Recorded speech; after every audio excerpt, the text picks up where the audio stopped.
bitter taste of copper pennies in my mouth. Hemingway says that's the taste of death, or just anaerobic glycolysis.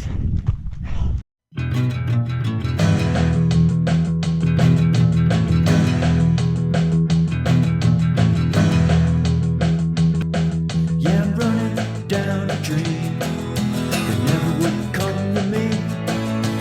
Working on a mystery, going wherever it leads. Running down a dream. Hey there, so today is July 12th, 2018. Camping outside well, kind of between Leadville and Buena Vista, Colorado at altitude over 9,000 feet. What is that, like, I don't know how many meters, 25, 24. It'll list the meters there. Altitude. We're gonna go up higher to 14,000 foot mountain. Hopefully hit up 3 Oxford, Belford, Missouri. 3 14ers. We call them 14ers because they're over 14,000 feet in altitude, which is some of the highest peak ranges in Colorado. Yesterday went up to the highest point in Colorado, Mount Elbert.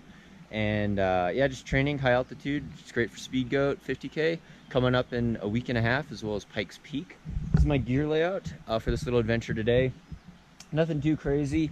It's more of a recovery day. Yesterday I went down Mount Elbert fairly quick, kind of beat up the quads a little bit, getting ready for PIKES Peak and SPEEDGOAT as well, the fast descents, which is kind of my weakness, as well as climbing at high altitude. Still trying to get my mountain legs back even after Mount Blanc Marathon, but good recovery week, getting in 20,000 feet of vert, hopefully over 100 miles or 160K this week. But here's a gear layout. We're gonna go with some these Nathan bottles. Oh, I got the new Hoka One One Mafate Evo. Yes, we say One One now again. Back to the original Maori brand name roots. So Mafate Evo again. Torrent was great yesterday. Really liked the Torrent, as well as SPEEDGOAT 2. Still want to use on the trails. I like to mix it up. Nathan Zach vest, which will also put in a jacket in case it rains. It could rain and thunderstorm. Even have a hat. Gets really cold up high. I got the Spring Canaday. Enter code SAGE at myspringenergy.com for a discount. I'll fill the electrolyte drink. It's got some energy in it, but also electrolytes in the water. Split between those 2 bottles, so it's like 20 ounces, 24 ounces. Lube up with some Squirrel's nut butter. Have a GPS watch for the Strava data, stuff like that. But yeah, it's a good training week, camping up high, enjoying the Colorado summer. We'll see what if the weather holds today, if I could do all 3 14er mountains. They are pretty close together. There's some in the range where it's like pretty close together. It's part of the Nolan's 14 range, Collegiate Peaks Wilderness Area, Swatch Range. Did I pronounce that right? I don't even know. But yeah, we're gonna hit it up. See you out there at the trailhead.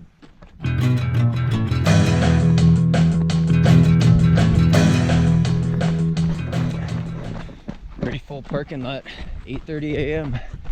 Not as bad as Elbert yesterday. Started Elbert at like 7:30 a.m. Totally full parking lot. Really big parking lot too. There we go.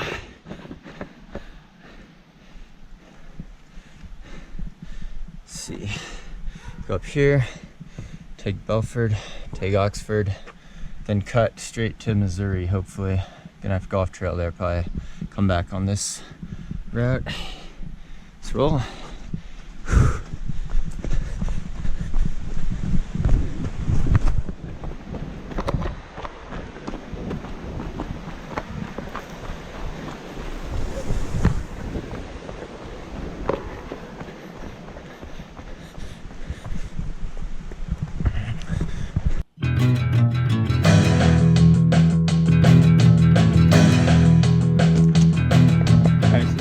Pretty steep pretty quickly. So far it's kind of runnable being a relative term. It's gonna gain over 4,000 feet in less than 4 miles, and if it's, you know, techy and rocky, slippery at altitude, this kind of grade becomes a lot harder to run. And even going up Mount Elbert yesterday, the difference, I did a fartlek section kind of going uphill, 3-minute surges followed by 2 minutes easy. Well, 2 minutes easy moving uphill at that altitude is never really super easy, and the 3 minutes hard ironically weren't much faster. And the funny thing is, in some cases the difference between hard and easy was the difference between me trying to run very slowly like this versus power hike. That was the difference between hard and easy. A slow attempt at a running motion versus a power hike, and the paces were very marginally different. Hey Peter Rabbit. Peter Rabbit. Come back here, Peter Rabbit.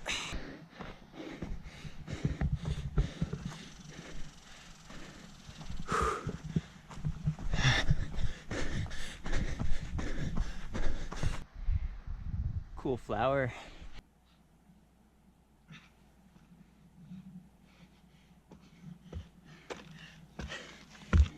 Alright, so we broke tree line going up towards Belford, Oxford. The split coming down Missouri. You see the trail over there. Nice valley trail came up the valley there. Oh, really nice trail. A little worried about these dark clouds. It's actually kind of cool. Might put my jacket on pretty soon. If it rains really hard and it's cold, might be kind of screwed. Likewise, if there's thunder and lightning, I'm gonna have to bail. So hopefully no thunder or lightning. You're exposed on these rocks. People get hit by lightning. I wouldn't say all the time, but they do get hit by lightning in these parts. You would not want to be out here in a big afternoon Colorado thunderstorm on these wet rocks with nowhere to hide. Really would not be good. One final push. Well, a couple final pushes maybe.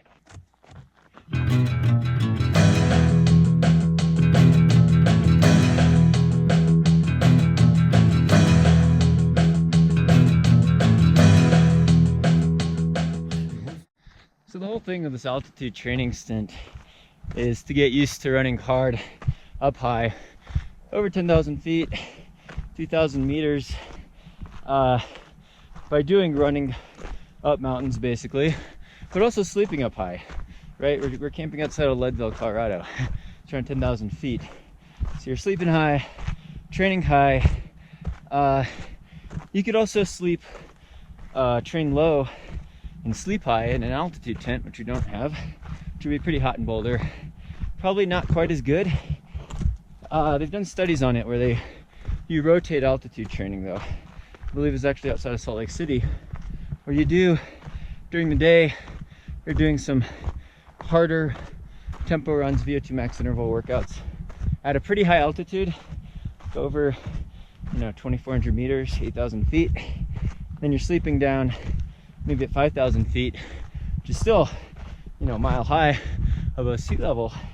You get some good adaptations there, and it takes a while.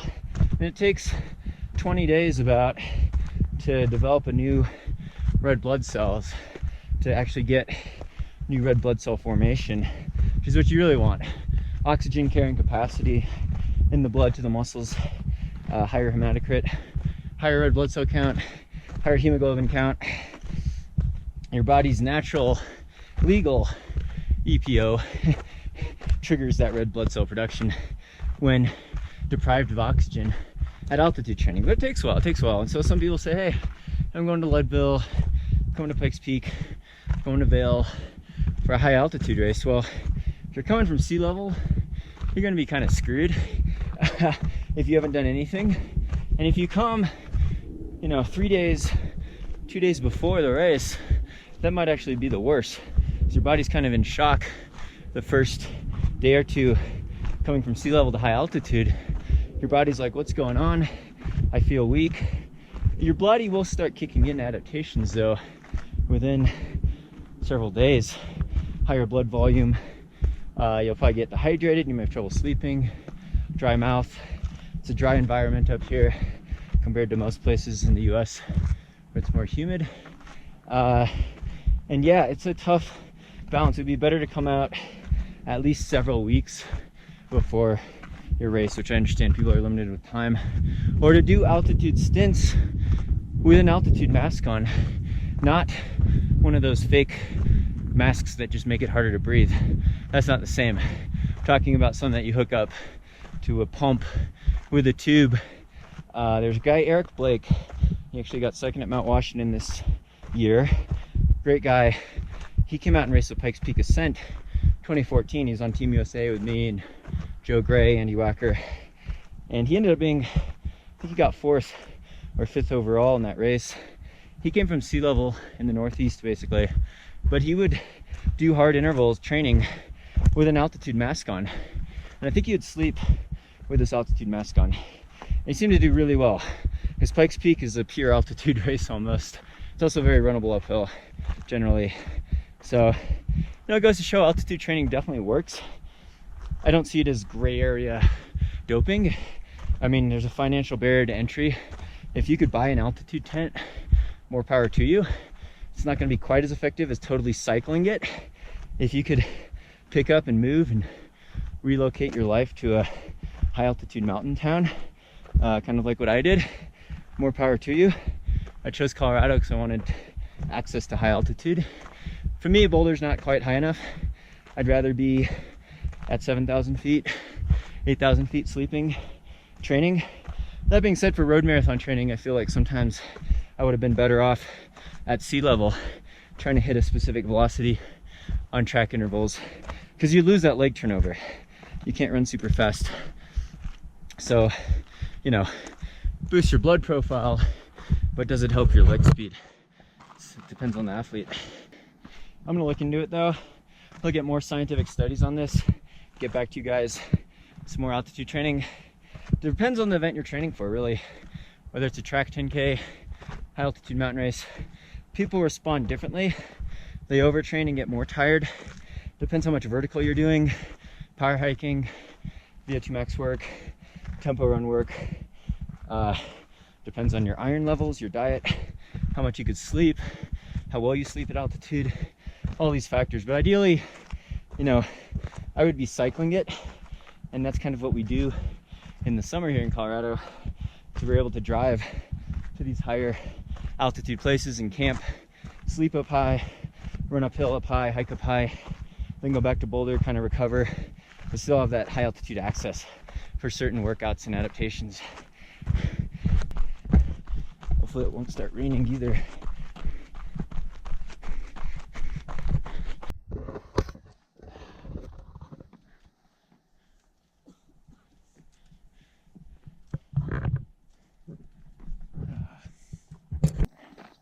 Alright, so summit of Belford there. I think we'll try to run over there to Oxford real quick. A little worried about the weather. Didn't check the forecast this morning, so looks kind of iffy. Pretty exposed up here. Took a Spring Energy, my Spring Energy, Canaday gel. Enter code SAGE for a discount. There's a product plug, because I gotta try to book it over there real quick before any storm comes in. If I hear thunder or lightning though, I'm gonna bail. And then if I have to save Missouri for another outing, even though I think it's right over there and I could connect it down, but I'm actually not moving real quick because of yesterday's workout up Mount Albert. Legs are a little tired. The weather's not as good today, so let's see how quickly we could get over there. I'm at about an hour 39 minutes in, so gotta go respect Mount Oxford hopefully, because I do give a fudge about an Oxford comma. Always loved Oxford commas. Woo.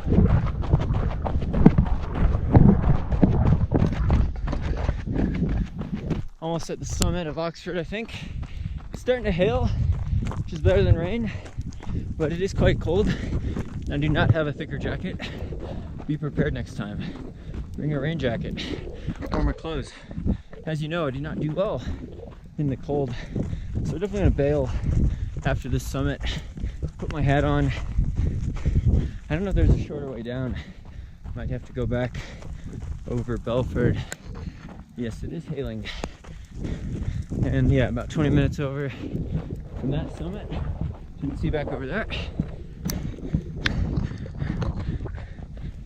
Oh, should check the weather forecast.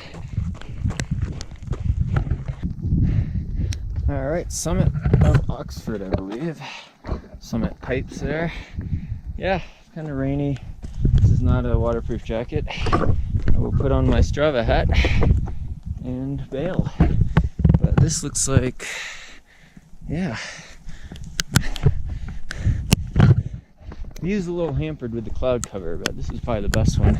Out that way, the Collegiate Peaks area, Swatch Range. And yeah, as I was saying about altitude training, you know, doing hard efforts up high, I seem to respond well to that. Your body kind of, you get into a rhythm where you're always out of breath and you feel like you want to quit and walk and just crumple over. But you're able to manage your thresholds a little bit better when you're used to running hard up high, up mountains. And that's the big training differential. But I'll get my blood checked to see the adaptations with hematocrit and red blood cell count as well. Put in the work, you get the results. Let's get out of here. Should have brought my gloves.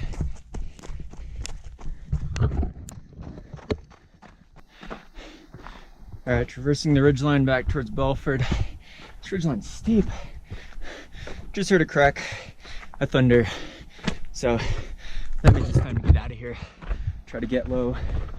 Ironically, I'm still going up though. But if I get off this ridgeline, it'll be a lot better, especially if there's lightning. It's pretty cold when it was hailing on me. It could start opening up any time now. Got to get down this valley, but probably be at least 5,000 feet of vertical climbing on this run. We'll see when I get back to camp. And probably at least 10 miles. I'm already at 7.6, a little over 2.5 hours in. Some steep power hiking, but it's good training, good altitude training mainly. Getting acclimated, finally getting the mountain legs back. Woo.